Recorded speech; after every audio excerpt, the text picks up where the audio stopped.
Okay, let's call the meeting, the executive committee meeting to order. First order of business is we have Betty on the phone. I just need a motion to approve her. Eden, Linda. Okay, please vote.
All right, thank you. Next, Betty, welcome. Approval of the minutes from June 23rd, 2026. Can I get a motion on the floor, please? Terry, second. Paul, are there any additions, corrections? Okay, please vote. Aye.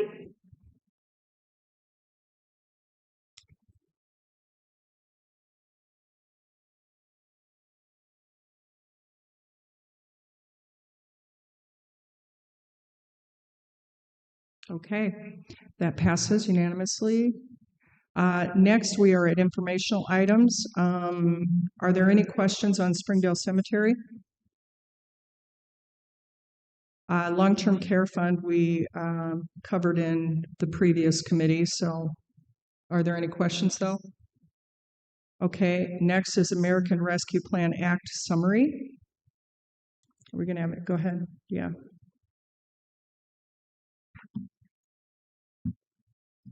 I was just going to state that the report's in your packet. I'm happy to try to answer any questions. Are there any questions? Okay. Peoria County Enterprise Zone Report. Nothing. Diversity, Equity, and Inclusion Unit Quarterly Report. I think I saw Andre. Yes.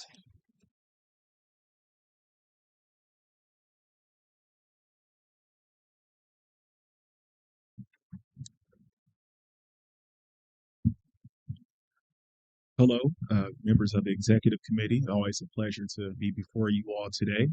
In your packet is our quarterly report on behalf of our Diversity, Equity, and Inclusion Unit, outlining our activities and outcomes for this past quarter. The four highlights that you'll notice are the areas that we focused on this quarter are our workforce participation regarding the Courtyard Plaza project, workforce development efforts with the recently relaunched Peoria Area Diversity Employment Team Initiative, which is an initiative to increase diversity within organized labor. We did also launch a survey for our digital equity pilot. This is the second survey, so we'll talk a little bit about that. And then some engagement opportunities that we've done with our employees, with our Lunch and Learn series, and then external stakeholder engagement opportunities that we've supported within the community. Just a friendly reminder for those around the horseshoe and those watching or listening, our unit work aligns with the County Board's strategic plan under the priority of workforce and organizational development. And our work centers around four core pillars: talent attraction and retention, professional training and development, minority and women-owned business procurement and participation, and then external stakeholder engagement. So I'll highlight these swiftly and then take any questions that you all may have. Beginning with the workforce participation report on behalf of the Courtyard Plaza project. In the packet, you'll have the reports that reflect May 25 through to April 2026. That's the most recent pay app that we have submitted to us. As we began this process, we Started off a little shaky with our participation goals. You all adopted the Community Workforce Agreement, which had published goals of minority participation of 12% and female participation of 3%. We have had our challenges with our female participation, just being transparent about that. But our minority participation on this project as of April 2026 pay app is 29.93%. So we have more than doubled the goal that was outlined in the CWA. I would like to publicly acknowledge Penn Landscaping, who really did a great job providing some diverse workforce participation on the project. Every pay app, they just got better and better with their participation, and that really helped the overall project. So I definitely want to publicly just acknowledge their efforts in helping us exceed the goal. Again, as we head to the twilight as of the project, we ultimately have met the metric and the goal of the community workforce agreement that you all adopted for this project, and we're very excited about moving forward. We do have CWAs on 2 road projects that have recently been adopted as well too, and so myself, along with Brittany Graves, will be working on tracking participation for those 2 road projects. Next, the Peoria Area Diversity and Employment Action Team. So we did reactivate that, as I mentioned to you all, I believe, in our Q1 report. Since then, we've had 2 monthly meetings, which have really sparked some great conversation. Our membership reflects local government, organized labor, contractors. We have educational institutions, including Illinois Central College, Peoria Public Schools, and various community partners as well too. Our last meeting, we actually had a great conversation with the Illinois Works program, which is a program that is funded through the state of Illinois that assists pre-apprenticeship programs with funding opportunities. And so we learned a little bit more about their program and determined if maybe there's going to be some collaboration opportunities. So more to come there. But that was really the highlight of our last meeting. Our next meeting in August, we will have our pre-apprenticeship program partners. They will be doing presentations, letting us know about their pre-apprenticeships. And then our organized labor partners will be doing presentations, letting us know about application deadlines. And then from there, we'll be working on a community outreach event where we'll be trying to get interested individuals to learn about what does it take to learn more about pre-apprenticeship opportunities and apprenticeship opportunities. And again, with the goal of creating a strong, diverse pipeline into local organized labor. The digital equity pilot, we through the efforts of our human resource, diversity, equity, inclusion generalist, Brittany Graves, we did our second participant survey. We had great participation on our survey. 34 out of 39 participants participated in the survey. So if anybody ever administered a survey, that is a great completion rate. I don't know what Brittany is doing to get those participants to complete the survey, but she has a great track record with them. Some of the key statistics that I want to just talk about that we take from some of our survey results are the amount that people are utilizing the internet. 81% said they utilize the internet multiple times a day. 97% said they would lose or struggle to maintain internet if they weren't able to participate in the program. 94% said that having the service did provide reduced financial stress. And then 90% reported increased confidence in using technology since being part of the pilot. Some other things that they talked about that they utilize some services for include schoolwork, telehealth, employment, financial management, and family communication. So they're not just trying to be YouTube streamers, they're utilizing this to improve their quality of life. As we head into year 3 of the pilot, and again, we were able to get a rollover into FY27 through the Department of Commerce and Economic Opportunity, we will be collaborating with Chase Bank, and we will be having our participants enroll in a financial literacy course.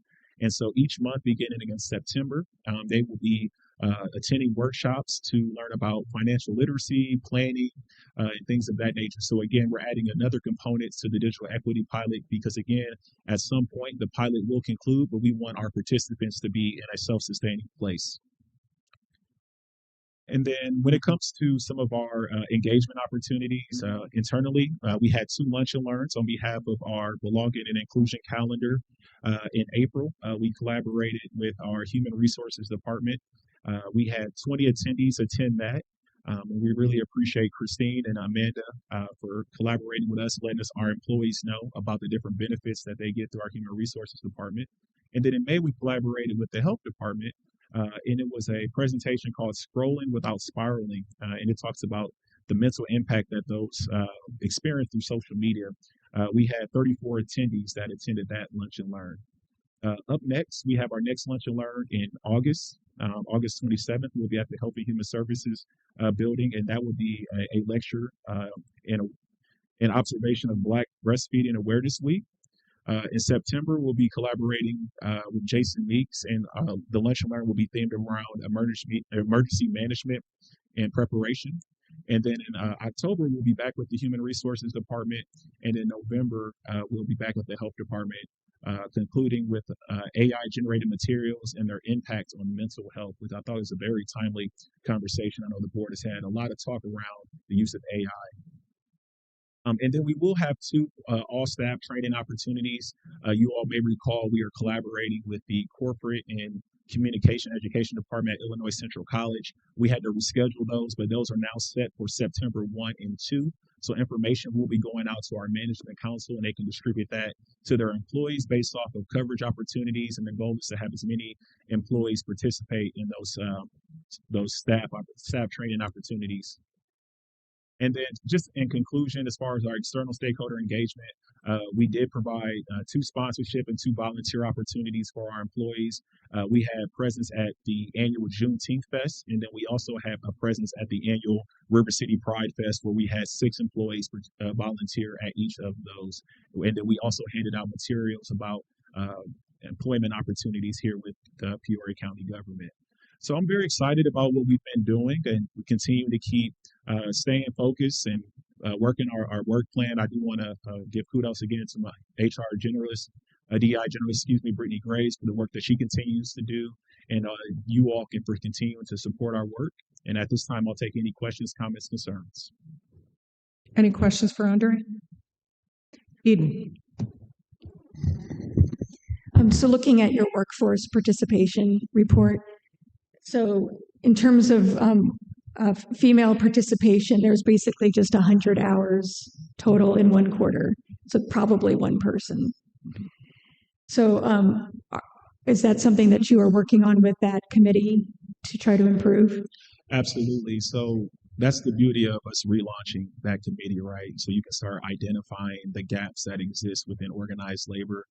We know it's within the minority population, but also too within females being able to participate. So as we start doing intentional recruitment, how do we expose our female population to these opportunities that exist within organized labor, and being very intentional about that. So, unfortunately, we didn't do as well as we would like, but we have some efforts in place to hopefully be able to improve that as we move forward.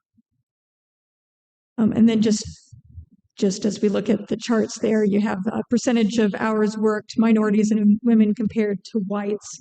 Are women being double counted depending on their racial background? Yeah. So if I'm a white woman, I'm in both Yeah. columns, and if I'm a minority woman, I'm counted twice in that first column. Okay, thanks.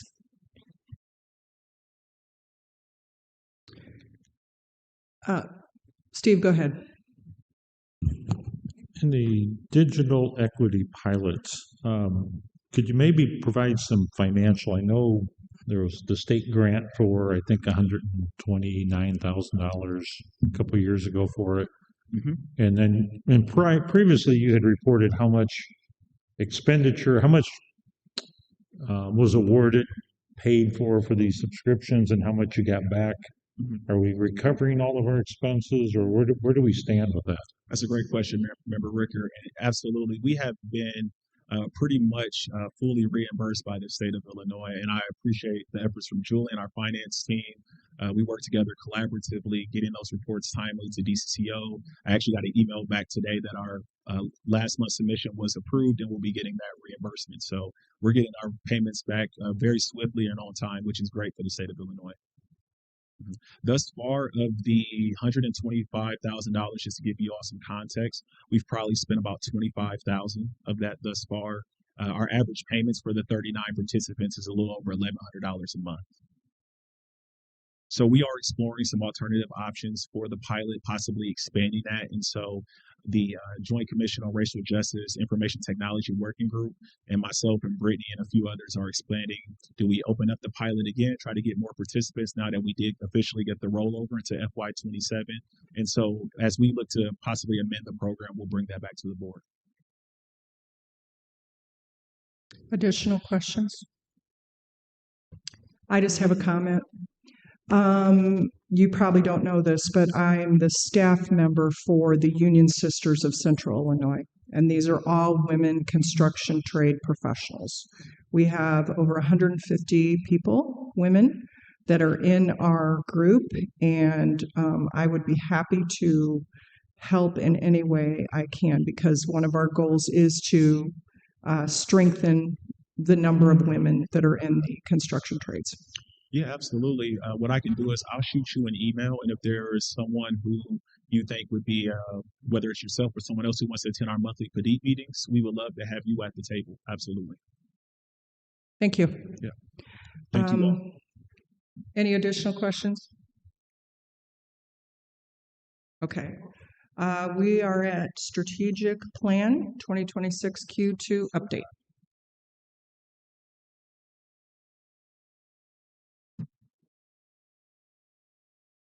Hi, everyone. I'm here with the Q2 update for the strategic plan action items. I feel like I'm a little bit on repeat, so sorry about that. There's a few action items that report up to your board. First of all, accountability of the strategic plan. And a couple more. Thank you, Andre, for your update on implementation of our DEI plan. And we have item 16, the economic development strategy. The update for you all there is that we will have a presentation ready for you all next month on the economic development plan.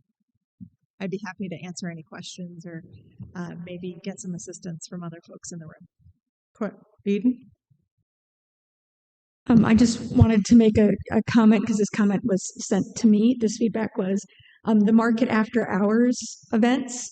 I had a couple people say that they heard about it, but then when they went to try to find information, they couldn't find it like on Facebook or anything. So I know that's not only our job to promote that, but if there's anything the county can do to help make sure that we're amplifying that event, because I think it's a great event and I hope we continue to do it. Thank you. I'll share that message. Rob and I are trying to promote that, aren't we, Rob? We enjoy that. So, any other questions or comments? Okay. Madam Chair, I would just to note on market after hours. Day after tomorrow is the final one on the schedule. I think in talking to some of the staff from Greater Peoria Leadership Council, probably going to take the month of August off, but there is a chance it could come back in September, weather permitting. I know just in listening to the comments from folks, one of them was a vendor. She said that she would like to see this in the fall. It was just like every Thursday was ridiculously hot. So, yeah. Yes, it was. And there were a lot of people on vacation in July. Yeah, yeah. I support the fall as well. Okay. Anything else? Okay, we are at, let's see, resolutions, FY 2026 revenue and expenditure appropriation to the Wind Energy Fund. Can I get a motion, please? Eden, second. Terry? Okay, who's gonna? Okay. Hello. All right. So what we have in your packet for approval is a budget appropriation for revenues and expenses. The revenues are a different amount, and I'll explain that in just a minute. So we are requesting $153,205.28 in revenue, $100,000 in expense. Back in March of 2025, the county board approved a reimbursement agreement when they were going to negotiate the road use agreement, and so that was for $120,000. we spent $66,794.72 back in 25. We received the offset for the revenues, and then we had the remaining funds encumbered. And so with our policies, they rolled over. So we are asking for 53,000 in revenue to offset what was rolled over in expense. And to date, we have spent $27,078 of that rollover appropriation and have requested those funds back. So this is an in and out fund. And then the second piece is for now that the road use agreement is negotiated by the agreement, they were to deposit $100,000 to the county to cover third-party expenses moving forward. And so we have received those monies, so we are wanting to put those in this fund and have the expense to offset that. So as those expenses are incurred, we will put that in expense and then record the revenue. So that is what is in front of you. If you have any questions, I'm happy to answer that. Any questions for Julie? Okay, please vote. Aye.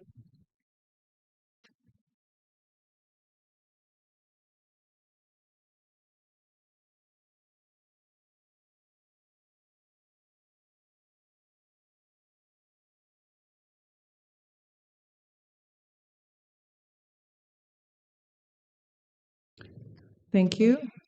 That passes. Next is the committee action review of executive session minutes. Can I get a motion, please? Rob, second. Paul?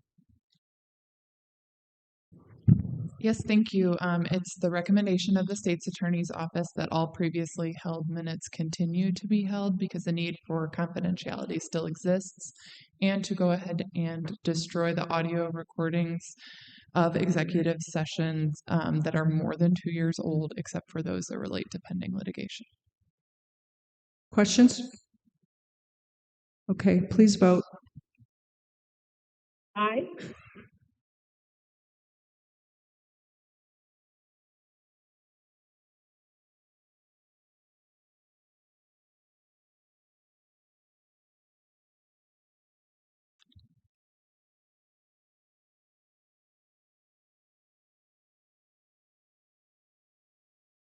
Okay, thank you. We are now in discussion, so we're going to start on standing committees. Infrastructure was chaired by Member Kelch. Do you want to cover that one for us, Dan?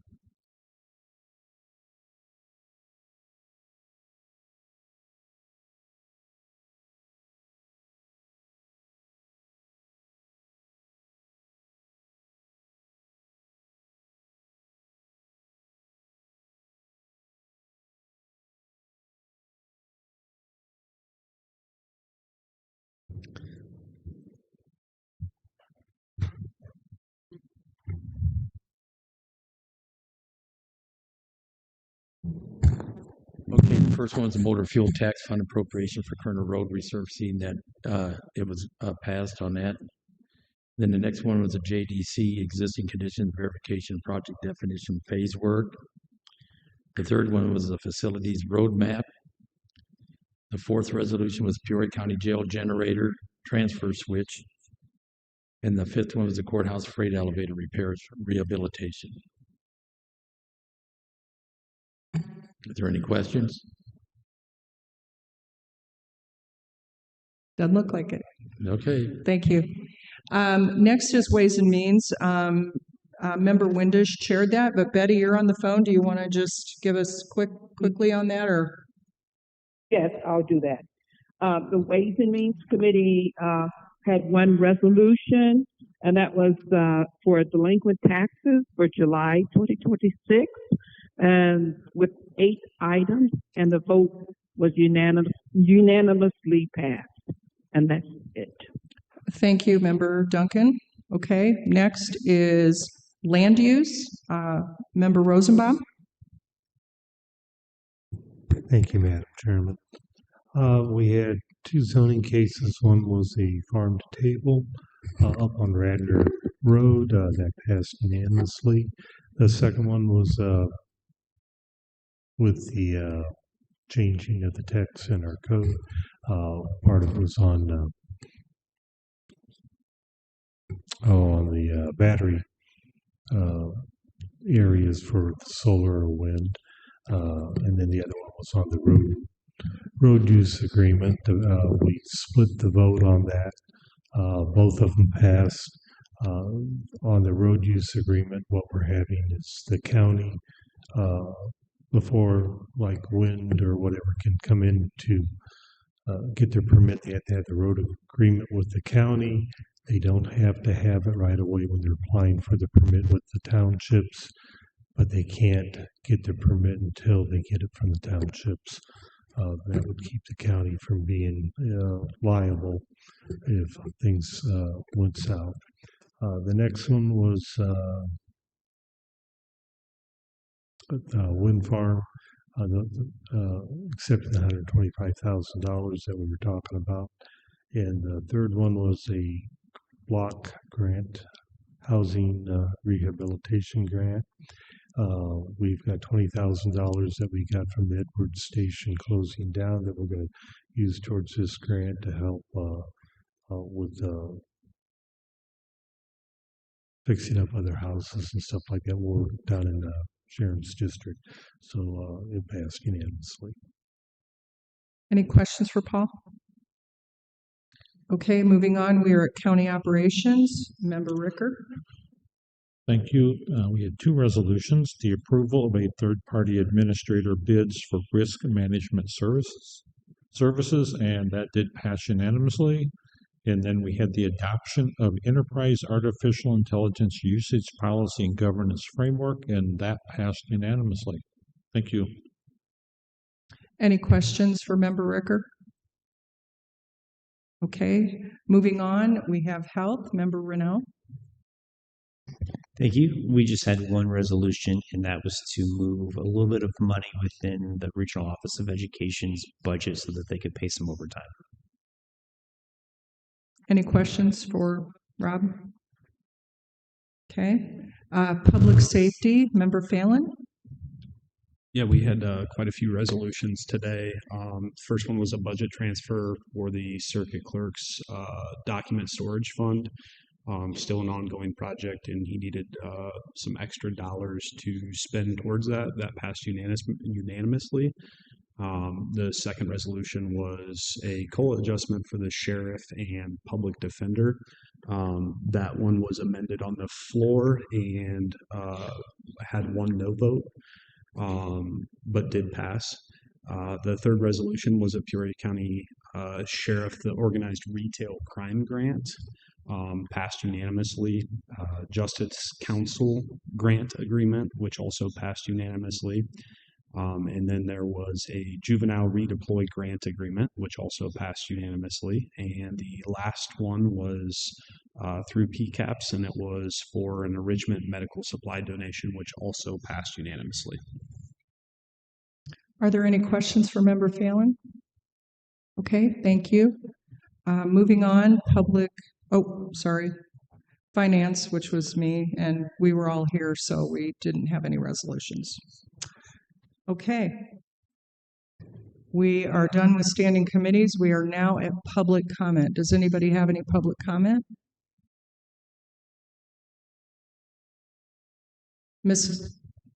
Miscellaneous?